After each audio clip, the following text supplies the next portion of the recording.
අපේ රටේ මේ හුඟක් අය හිතන්නේ සබුද්ධික ජනතාවක් නැහැ කියලා. සබුද්ධික ජනතාවක් ඉන්නවා. සබුද්ධික ජනතාවක් ඉන්නවා. ඒකට හේතුව තමයි මිනිස්සු හරි විදිහට හිතන, රට ගැන හිතන, රටේ අභිවෘද්ධිය ගැන හිතන මිනිස්සු විශාල තොගයක් අපේ රටේ ඉන්නවා. අපිට මේ රට කොහොම හරි උඩට ගේන්න ඕනේනේ. අපේ රට උඩට උස්සන්න ඕනේ. අපේ රට උඩට උස්සන්න නම් අපේ රට ගැන හිතන මිනිස්සු විශාල තොගයක් අපි උඩට උස්ස ගන්න ඕනේ. ඒකට විශාල මේ සමාජ මෙහෙවරක් කරන මිනිස්සු තොගයක් අපේ රටේ එකතු වෙන්න ඕනේ. අපේ රටේ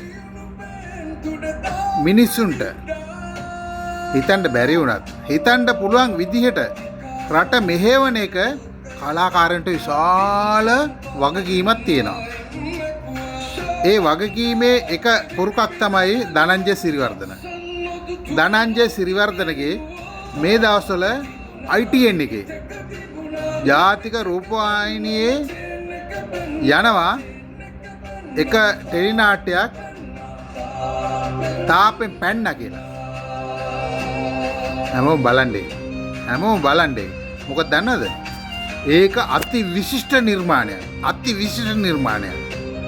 අපේ මිනිසුන්ට හිතන්න පුරුදු කරන අති විශිෂ්ට නිර්මාණයක්.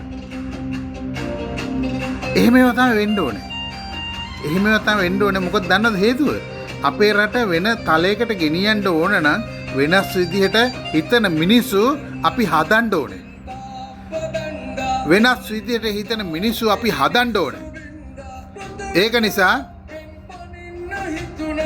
මේ ධනංජය සිරිවර්ධනගේ මේ අති විශිෂ්ට නිර්මාණය හැමෝම බලන්න. මමත් බැලුවා. මේ තාම කොටස් 4ක් විතර ගිහිල්ලා තියෙනවා. හැබැයි බලනකොට පේනවා මේක නම් ආය ෆැන්ටැස්ටික්, ආය අදාහ ගන්න බැරි විශිෂ්ටම නිර්මාණයක්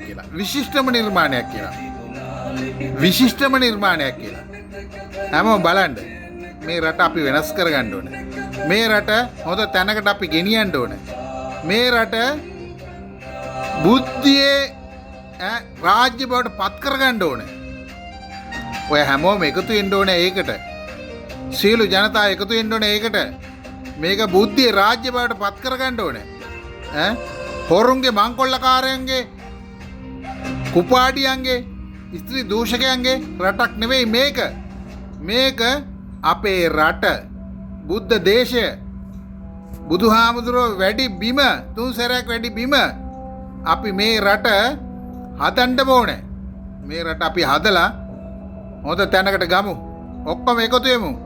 එහෙම නොවුනොත් එහෙම වැඩක් නැහැ. අපි මේ කරන උත්සාහයේ වැඩක් නැහැ. ඒ නිසා සියලු දෙනා එකතු වෙන්න මේ වැඩේට. අපි එකතු වෙලා මේ මනරම් දේශය සුන්දර රටක් හැටියට දියුණු කරගමු. ඒක තමයි අපේ වගකීම. ඒක තමයි අපේ යුතුයකම. ඒක තමයි අපේ පරම සත්‍ය. ජය වේවා NPP.